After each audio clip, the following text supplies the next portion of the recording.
2019년 5월, 탐험가 빅터 베스코보는 특별히 설계된 잠수정을 타고 서태평양 마리아나 해구에 위치한 지구 해양에서 가장 깊은 지점인 챌린저 해구 바닥까지 내려갔습니다. 4시간이 넘는 하강 동안 베스코보는 칠흑 같은 어둠 속에서 매 미터마다 증가하는 엄청난 압력을 견디며 인류 역사상 단 2번밖에 방문하지 못했던 심해 지역으로 들어갔습니다.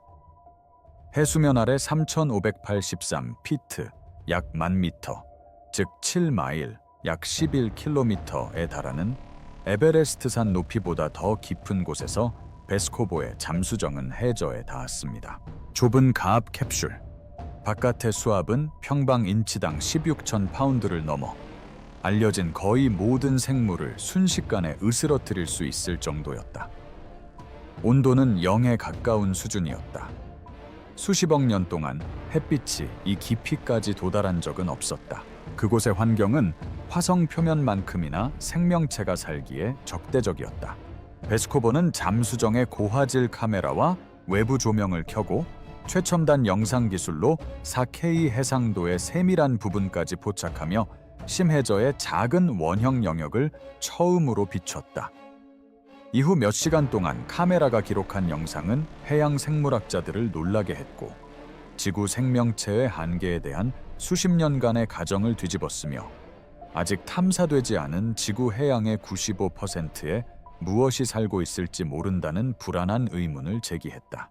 과학자들이 마리아나 해구 바닥에서 발견할 것이라고 예상했던 것은 설령 무언가를 발견한다 하더라도 지구상에서 가장 극한 환경에서 간신히 생존하고 있는 몇몇 원시 박테리아나 단순한 유기체들이 서식하는 황량한 불모지일 뿐이었다. 하지만 실제로 촬영된 영상은 완전히 예상과 달랐다. 생명체는 바다 밑바닥에서 간신히 살아남고 있는 정도가 아니었다. 그곳은 번성하고 있었습니다. 그리고 그곳에 사는 생물들은 누구도 예상하지 못했던 모습이었습니다. 이것이 바로 과학자들이 지구 최심점에서 마침내 카메라에 포착한 모습입니다. 우리가 생명의 한계에 대해 알고 있다고 생각했던 모든 것이 왜 틀렸는지, 그리고 왜 이 발견이 생명체가 존재하지 않았을 때보다 더 충격적인지 살펴봅니다. 마리아나 해구는 서태평양, 필리핀 동쪽과 괌 근처에 위치한 초승달 모양의 지각 흉터입니다. 태평양판이 더 작은 마리아나판 아래로 밀려 들어가면서 형성된 섭입대로 매우 깊은 곳까지 뻗어 있습니다. 챌린저 해구는 가장 깊은 지점으로 해수면 아래 약 36,000피트, 약 1,190m에 달하지만 측정 방법에 따라 정확한 수치는 수백 피트, 약 수백 미터 정도 차이가 날 수 있습니다. 이를 이해하기 쉽게 설명하자면 만약 에베레스트산을 챌린저 해구 바닥에 놓는다고 해도 정상은 여전히 1마일, 약 1.6km 이상 물속에 잠기게 됩니다. 이처럼 깊은 곳의 물리적 환경은 상상조차 하기 어렵습니다. 수압은 1,000기압이 넘고 평방 인치당 16,000파운드가 넘습니다. 이 압력에 노출된 사람은 즉시 으스러질 것입니다. 온도는 화씨 34도에서 39도 사이로 영하 바로 위에 있습니다. 수십억 년 동안 완전한 어둠이 지배해 왔는데 이는 햇빛이 약 1,000m, 330피트 깊이 이상 침투할 수 없기 때문입니다. 챌린저 해구는 빛이 가장 잘 투과하는 깊이보다 10배나 더 깊습니다. 따라서 산소 농도가 극히 낮습니다. 먹이는 사실상 전무하며 표층수에서 가라앉는 죽은 유기체가 간혹 보일 뿐인데 이 과정은 몇 주가 걸리고 대부분 분해된 유기물만이 바닥에 도달합니다. 인류 역사의 대부분 동안 과학자들은 이러한 환경에서는 생명체가 존재할 수 없다고 생각했습니다. 그 정도의 압력만으로도 복잡한 생물학적 구조가 기능하기에는 충분해 보였습니다. 추위, 어둠, 그리고 식량 부족은 심해에서의 지속적인 생존을 불가능하게 만드는 것처럼 보였다. 초기 심해 탐사는 이러한 가정을 뒷받침하는 듯했다. 1800년대에 처음으로 조잡한 시료 채취 장비를 심해에 내려보냈을 때 장비는 종종 빈손으로 돌아오거나 퇴적물만 담아왔다. 1960년 바티스카프 트리에스테호가 최초로 유인 잠수정 챌린저 해구에 진입했을 때 조종사 돈 월시와 해양학자 자크 피카르는 해저에서 몇몇 작은 생물들을 발견했다고 보고했지만 제한된 시야와 원시적인 카메라 기술 때문에 자세한 관찰은 불가능했습니다. 그 후 수십 년 동안 심해는 본질적으로 생명체가 없는, 생물학적으로 흥미로운 것이 전혀 없는 광활한 수중 사막으로 여겨졌습니다. 연구 자금과 과학계의 관심은 접근성이 더 좋고 생산성이 더 높아 보이는 얕은 수심 환경에 집중되었습니다. 하지만 1970년대부터 최근 수십 년 동안 기술 발전으로 심해가 생명체가 없는 곳과는 거리가 멀다는 사실이 드러나기 시작했습니다. 카메라가 장착된 원격 조종 차량, 극한의 압력을 견딜 수 있는 잠수정, 그리고 정교한 샘플링 장비 덕분에 이전에는 불가능하다고 여겨졌던 깊이에서도 생명체를 발견할 수 있게 되었습니다. 1977년에 발견된 심해 열수 분출구는 해저 화산 활동을 중심으로 번성하는 생태계를 보여주었는데, 이 생태계의 생물들은 햇빛이 아닌 화학 에너지를 에너지원으로 삼고 살았습니다. 극한의 압력, 추위, 그리고 어둠에 적응한 기이한 생물들이 20만 피트, 그 다음에는 25만 피트, 그리고 30만 피트 깊이에서 발견되었다. 하지만 심해의 가장 깊은 곳, 즉 20만 피트 아래의 히달대와 특히 30만 피트 아래의 초심해 지역은 대부분 미지의 영역으로 남아 있었다. 마리아나 해구 바닥에 도달한 잠수는 극소수에 불과했고, 그 어떤 잠수도 철저한 생물학적 조사를 수행할 수 있는 카메라 기술이나 시간을 갖추지 못했다. 의문은 여전히 남아 있었다. 지구상에서 가장 깊은 곳, 해양 환경이 극도로 열악한 절대적 한계 지점에는 무엇이 살고 있을까? 빅토르 베스코보의 2019년 챌린저 해구 탐험은 세계 5대양의 가장 깊은 지점에 도달하는 것을 목표로 하는 5대양 심해 탐험 프로젝트의 일환이었다. 리미팅 팩터라는 이름의 이 잠수정은 심해의 최대 수압을 견딜 수 있도록 특별히 설계되었으며, 발견한 것들을 기록할 수 있는 카메라와 샘플링 장비를 탑재하고 있었다. 2019년과 그 이후 탐사에서 챌린저 해구와 마리아나 해구 주변 지역에 대한 여러 차례의 잠수를 통해 카메라가 10,000m가 넘는 깊이에서 수백 시간 분량의 영상을 촬영했습니다. 이 영상을 분석한 과학자들은 생명의 한계와 심해, 생태계의 본질에 대한 이해를 근본적으로 바꾸는 발견을 했습니다. 첫 번째 충격은 바로 생명체의 풍부한 존재였습니다. 과학자들은 이 심해에 생명체가 존재한다 하더라도 매우 드물 것이라고 예상했습니다. 아마도 해저 1제곱마일당 한 마리 정도의 생명체가 흩어져 지구상에서 가장 혹독한 환경에서 살아남기 위해 고군분투하고 있을 것이라고 생각했습니다. 하지만 영상은 카메라가 비추는 모든 곳에서 생명체가 존재함을 보여주었습니다. 해저는 황량한 사막이 아니었다. 그곳은 활발한 생물들로 가득 차 있었다. 새우처럼 생긴 갑각류인 단각류들이 연구원들이 놓은 미끼 주위로 떼를 지어 몰려들었고, 그 수가 너무 많아 카메라 조명에 마치 구름처럼 움직이는 모습을 연출했다. 개별 단각류는 길이가 수인치에 달했는데, 이는 얕은 물에 사는 종보다 훨씬 컸다. 해삼은 퇴적물 표면을 기어다니며 진흙 속의 유기물을 먹고 있었다. 이들은 작고 원시적인 형태가 아니라 길이가 1피트, 약 30cm가 넘는 상당한 크기의 생물체였으며, 해저를 뚜렷한 목적을 가지고 움직이고 있었다. 영상에는 실제 물고기들이 등장했는데, 그 물고기들은 어떤 척추동물도 신체 구조를 유지할 수 없을 정도로 높은 수압 속에서 헤엄치고 있었습니다. 26,000피트가 넘는 깊이에서 포착된 달팽이 물고기 종은 반투명하고 젤리 같은 몸체, 작은 눈, 그리고 섬세한 지느러미를 가진 기괴한 모습의 생물이었습니다. 하지만 이들은 의심할 여지 없이 복잡한 척추동물이며 생존이 불가능해 보이는 환경에서 정상적으로 기능하고 있었습니다. 생물의 풍부함은 놀라울 정도였습니다. 일부 카메라에는 끊임없는 활동이 포착되었는데 생물들이 끊임없이 화면 속을 움직이고 서로 상호작용하고 먹이를 먹고 생존을 위한 필사적인 행동이 아닌 정상적인 생태계 활동을 하는 모습이었습니다. 두 번째 큰 충격은 생물의 다양성이었습니다. 과학자들은 극한 환경에서는 고도로 특화된 몇몇 종, 즉 단일 생태적 지위에서 간신히 생존하는 생물학적 극한 생물만이 살아남을 것이라고 예상했습니다. 그러나 영상에서는 여러 문에 걸쳐 수십 종의 서로 다른 생물이 발견되었습니다. 몸 형태와 먹이 섭취 방식이 각기 다른 여러 종류의 단강류도 있었습니다. 여러 종의 해삼은 서로 다른 이동 방식과 먹이 섭취 행동을 보였다. 달팽이 물고기는 심해저대 내 다양한 수심에 적응한 여러 종으로 나타났다. 다모류, 등강류 및 기타 생물들도 표본과 영상에서 관찰되었다. 이곳은 한두 종이 간신히 명맥을 유지하는 단순한 생태계가 아니었다.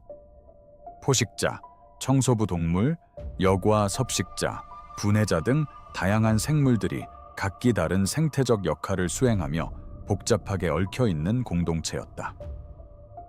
해저에도 우리가 익숙한 환경의 먹이 사슬과 기본적인 구조는 같지만 복잡한 생태계가 형성되기 어려운 극한의 조건에서 작동하는 먹이 사슬이 존재했다. 세 번째 충격은 생물체의 행동이었다.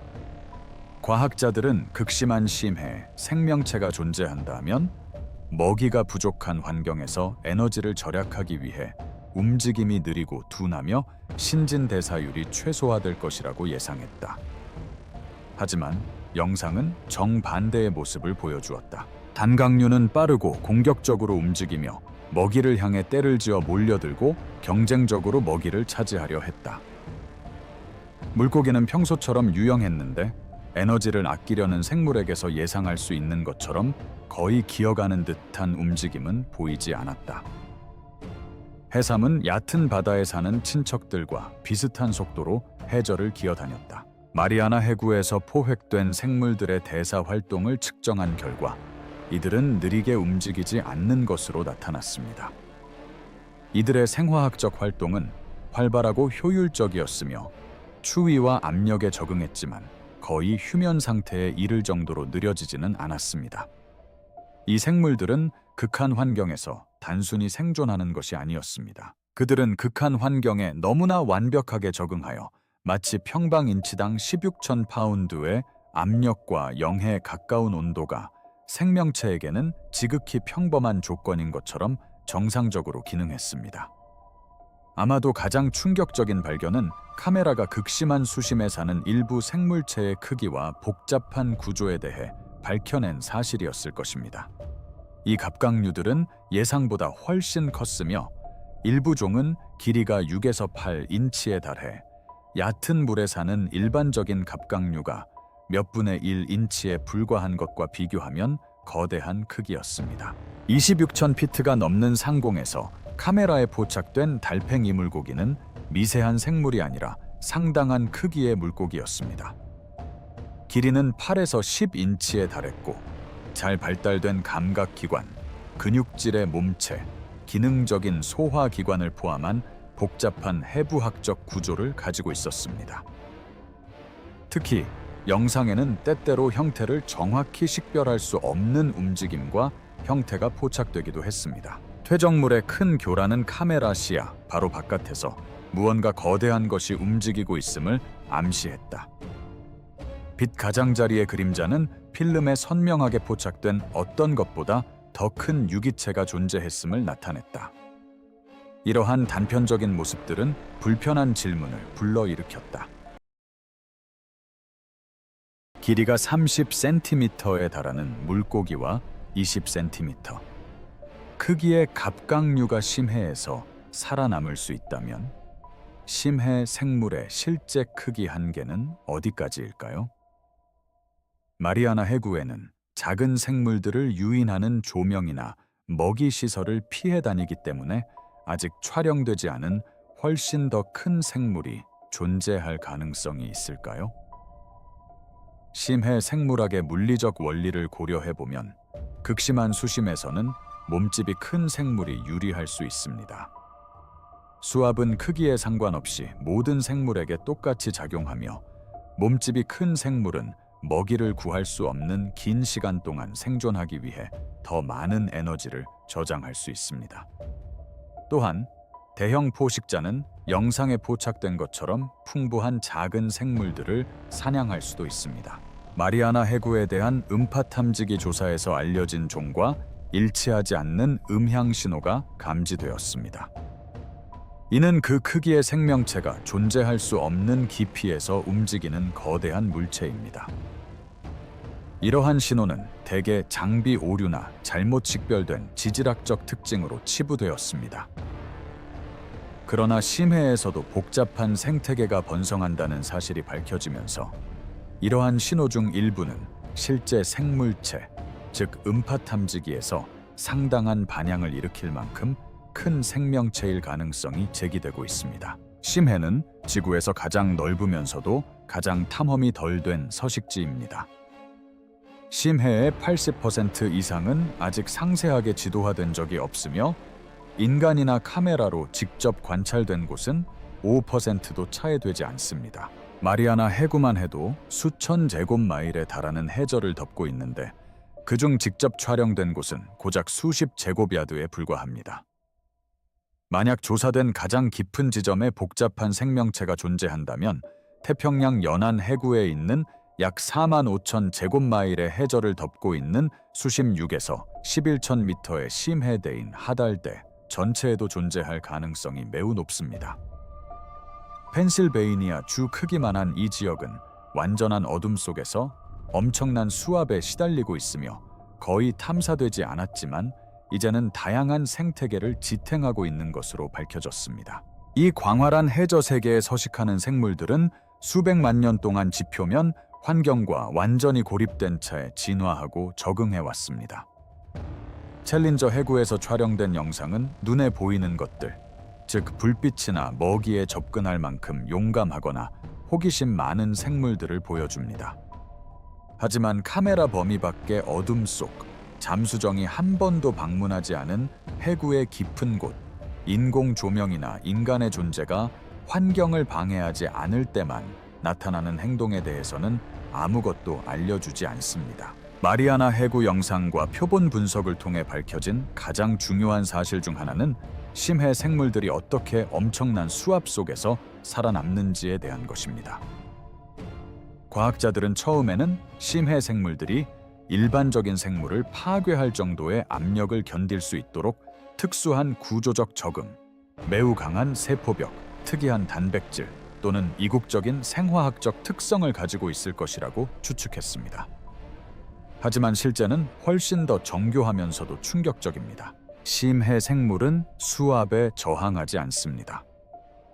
몸의 대부분이 물로 이루어져 있고 물은 본질적으로 비압축성이기 때문에 수압을 짓누르는 힘으로 느끼지 않습니다. 몸 안팎의 압력이 균형을 이루므로 마치 해수면에서 대기압에 짓눌리는 느낌을 받지 않는 사람과 마찬가지로 심해 생물도 짓눌리는 느낌을 받지 않습니다. 진정한 과제는 기능적인 생화학적 상태를 유지하고 단백질이 올바르게 접힌 상태를 유지하며 세포막의 유동성을 유지하고 압력이 생명 활동의 분자적 메커니즘을 파괴하지 않도록 하는 것입니다. 심해 생물들은 고압 환경에서도 정상적인 기능을 유지할 수 있도록 세포 화학의 미묘한 변화를 진화시켜 왔습니다. 이들의 단백질은 구조가 약간 다르지만 안정적으로 유지됩니다. 이들의 세포막에는 유연성을 유지하는 특수한 지질이 포함되어 있습니다. 이들의 대사 경로는 압력에 적응된 효소를 사용합니다. 이러한 것들은 정교한 적응이지만 외계 생물의 생화학적 특성처럼 이질적인 것은 아닙니다. 이것들은 지구상의 모든 생명체가 사용하는 기본적인 생명화학작용의 변형일 뿐입니다. 즉, 생명체는 극한의 심해에서 생존하기 위해 완전히 새로운 메커니즘을 발명할 필요가 없었다는 뜻입니다. 기존 메커니즘을 약간만 수정하면 됐습니다. 이 발견은 생명체의 적응력이 이전에 생각했던 것보다 훨씬 더 크다는 것을 시사하기 때문에 충격적입니다. 만약 생명체가 비교적 사소한 생화학적 조정을 통해 심해 환경에 적응할 수 있다면 생명체가 존재할 수 있는 환경의 범위는 과학자들이 생각했던 것보다 훨씬 더 넓다는 것을 의미합니다. 이는 우리가 너무 극단적이라고 여겨 배제했던 곳, 즉 지구 지하 깊은 곳, 다른 행성의 고압 환경, 심지어는 생명체가 살 수 있는 잠재적 환경으로조차 고려하지 않았던 곳에서도 생명체가 존재할 수 있음을 의미합니다. 마리아나 해구의 생물들은 극한의 압력이 복잡한 생명체의 생존에 장벽이 되지 않음을 증명합니다. 심해에서 번성하는 생태계의 발견은 이러한 시스템이 어떻게 유지되는지에 대한 의문도 제기합니다. 심해는 빛이 거의 도달하지 않기 때문에 햇빛으로부터 에너지를 거의 받지 못합니다. 주요 먹이원은 해양 눈, 죽은 유기체, 배설물, 그리고 표층수에서 가라앉는 유기물 찌꺼기입니다. 과학자들은 마리아나 해구 바닥에 도달하는 유기물의 양이 영상에서 관찰된 풍부하고 다양한 생명체를 유지하기에는 불충분하다고 계산했습니다. 생태계 규모에 비해 먹이 공급이 너무 부족해 보였습니다. 이는 아직 밝혀지지 않은 심해 생태계를 지탱하는 추가적인 에너지원이 존재할 가능성을 시사합니다. 가능한 에너지원으로는 지각에서 유래한 화학물질을 대사하는 화학합성 박테리아, 국지적인 에너지를 제공하는 알려지지 않은 열수 분출구 시스템, 또는 얕은 해양 생태계보다 더 효율적인 에너지 순환 등이 있습니다. 일부 연구자들은 심해 생태계가 표층 생태계보다 더 효율적일 수 있으며 에너지 낭비가 적고 영양분을 더 완벽하게 재활용하며 단위 에너지 투입량당 더 많은 생물량을 유지할 수 있다고 주장합니다. 만약 이것이 사실이라면 심해는 생명체가 간신히 살아남는 변두리 환경이 아니라 우리가 익숙한 표층 환경보다 잠재적으로 더 안정적이고 효율적인 생태계일 수 있다는 것을 의미합니다. 이러한 가능성은 생명체가 번성하는 곳에 대한 우리의 이해를 뒤집기 때문에 충격적입니다. 우리는 햇빛이 비치는 표층 해양을 풍요롭고 생산적인 지역으로 심해를 불모지로 생각해 왔습니다. 하지만 심해 생태계가 더 효율적이고 안정적이라면 심해는 지구의 주요 해양 서식지일 가능성이 높고 표층수는 상대적으로 불안정한 환경일 수 있습니다. 마리아나 해구 탐험은 과학적 발견 외에도 인류가 지구에 미치는 영향을 상징적으로 보여주는 사례를 드러냈습니다. 2019년 빅터 베스코보의 카메라가 챌린저 해구 해저에서 비닐봉지와 사탕 포장지를 포착한 것입니다. 인간이 만든 쓰레기가 지구상에서 가장 깊은 곳까지 도달했습니다. 오염은 지구상에서 가장 외지고 접근하기 어려운 환경까지 오염시켰습니다. 해구에서 채취한 엽사에우 표본의 소화기관에서 미세 플라스틱이 발견되었습니다. 화학 분석 결과 인간 문명으로부터 수천 마일 이내에도 접근한 적이 없는 생물체의 조직에서 잔류성 유기 오염 물질이 검출되었습니다. 이 발견은 예상치 못한 것이어서가 아니라 오히려 충격적이었습니다. 과학자들은 이미 해양 오염이 광범위하게 퍼져 있다는 사실을 알고 있었기 때문입니다. 이 사건이 우려스러운 이유는 지구상의 인간 활동에 영향을 받지 않은 곳이 문자 그대로 존재하지 않는다는 사실을 입증했기 때문입니다. 마리아나 해구 바닥에 플라스틱 쓰레기와 오염된 생물체가 있다면 오염되지 않은 자연 환경이라는 개념은 더 이상 의미가 없습니다.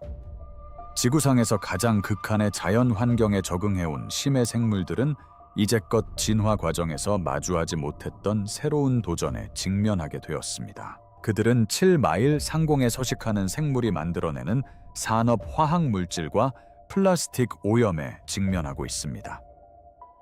이 심해 생물들은 그 생물을 한 번도 마주친 적이 없습니다. 그렇다면 마리아나 해구 바닥에서 생명체가 번성한다는 것은 무엇을 의미할까요? 지구상에서 가장 깊고 어둡고 극한 환경이 황무지가 아닌 복잡한 생태계를 지탱한다는 발견은 어떤 의미를 가질까요? 생물학적으로 이는 생명의 한계가 이전에 생각했던 것보다 훨씬 넓다는 것을 의미합니다. 생명체가 살기 불가능해 보이는 환경에서도 생물은 정상적으로 기능할 수 있습니다. 압력, 추위, 어둠, 제한된 식량이 복잡한 생태계의 절대적인 장벽이 아니라는 점을 인정할 때 잠재적으로 생명체가 살 수 있는 환경의 범위는 극적으로 확장됩니다. 외계 생명체 탐색에 있어 이는 이전에는 불모지로 여겨졌던 다른 행성의 혹독한 환경이 실제로는 생명체가 살 수 있는 곳일지도 모른다는 것을 의미합니다.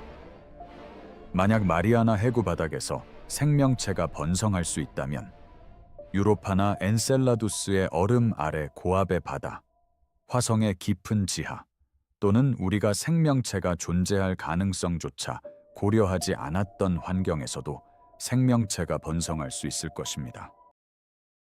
해양 보존이라는 측면에서 볼 때, 이는 우리가 생명체가 없고 변하지 않는다고 여겨 무시해왔던 심해 생태계가 실제로는 다양하고 복잡하며 오염, 기후 변화, 그리고 심해 광물 매장지 개발을 위한 심해 채굴 작업 등 인간의 영향에 취약하다는 것을 의미합니다. 지구에 대한 인류의 이해라는 측면에서 보면 이는 우리가 아직 우리 세계 탐험을 시작조차 하지 않았다는 것을 의미합니다. 지구 표면의 71%는 바다로 덮여 있습니다. 수심 1,000m, 330피트. 아래의 심해는 햇빛이 전혀 도달하지 않는 곳으로 생물권에서 생명체가 살 수 있는 공간의 90%를 차지합니다. 하지만 우리는 그 광활한 영역의 1%도 차에 관찰하지 못했습니다. 마리아나 해구에 서식하는 생물들은 수백만 년 동안 그곳에서 진화하고 적응하며 우리가 존재조차 몰랐던 생태계를 만들어 왔습니다. 인류가 문명을 발전시키고 도시를 건설하고 기술을 개발하며 지구를 이해했다고 자축하는 동안에도 그들은 항상 그곳에 존재해 왔습니다. 그리고 그들은 지금도 여전히 그곳에 있습니다. 7마일 아래, 칠흑 같은 어둠 속에서 헤엄치고 기어다니며 먹이를 찾고 우리가 이제 막 이해하기 시작한 삶 속에서 우리가 탐험하기 시작한 것조차 미지의 환경에서 살아가고 있습니다. 과학자들이 마리아나 해구 바닥에서 마침내 카메라에 담은 것은 그들이 예상했던 황량한 불모지나 힘겹게 살아가는 희귀한 생물들이 아니었습니다. 그것은 생명체가 존재할 수 없는 환경에서 번성하는 풍부하고 다양하며 복잡한 생명체였습니다. 이는 지구의 생물권이 우리가 익숙한 좁은 햇빛이 비치는 표면층을 훨씬 넘어 확장되어 있으며 생명 자체가 우리가 상상했던 것보다 훨씬 더 강인하고 적응력이 뛰어나며 널리 퍼져 있다는 증거입니다. 지구에서 가장 깊은 곳은 텅 비어 있지 않습니다. 생명으로 가득 차 있습니다. 그리고 그곳에 사는 생물들은 누구도 예상하지 못했던 모습입니다. 기괴하고 외계 생물처럼 간신히 생존하는 극한 환경 생물이라서가 아니라 오히려 즉시 죽어야 할 환경에서 번성하고 다양하며 놀랍도록 평범하게 살아가고 있기 때문입니다. 그 영상이 보여준 것은 바로 그것이었습니다. 그리고 그것은 생명체가 존재할 수 있는 곳과 생물학의 한계에 대해 우리가 알고 있다고 생각했던 모든 것을 바꿔놓았습니다. 심해 바닥은 생명의 도달 범위가 결코 넓지 않습니다. 마리아나 해구는 우리 기준으로 보면 극단적인 생태계이지만 그곳에 사는 생물들에게는 지극히 평범한 곳입니다. 광활하고 미지의 심해에는 아직 발견되지 않은 종과 생태계, 그리고 지금까지 카메라에 포착된 것보다 훨씬 크고 기이한 생물들이 분명히 존재할 것입니다. 마리아나 해구는 기술이 발전하여 그곳에 도달하고 정교한 카메라가 배치되어 그곳의 생물들을 포착할 수 있게 되면서 비로소 천천히 그리고 마지못해 그 비밀을 드러냈습니다. 과학자들이 발견한 것은 아무것도 아닌 것이 아니었습니다. 그것은 모든 것이었습니다. 극한의 환경에서 번성하는 생명체, 어둠 속에서도 살아남은 생명체, 지구 생물권에는 바닥이 없고 우리가 아직 탐험하지 못한 심연만 존재한다는 것을 증명하는 생명체였습니다.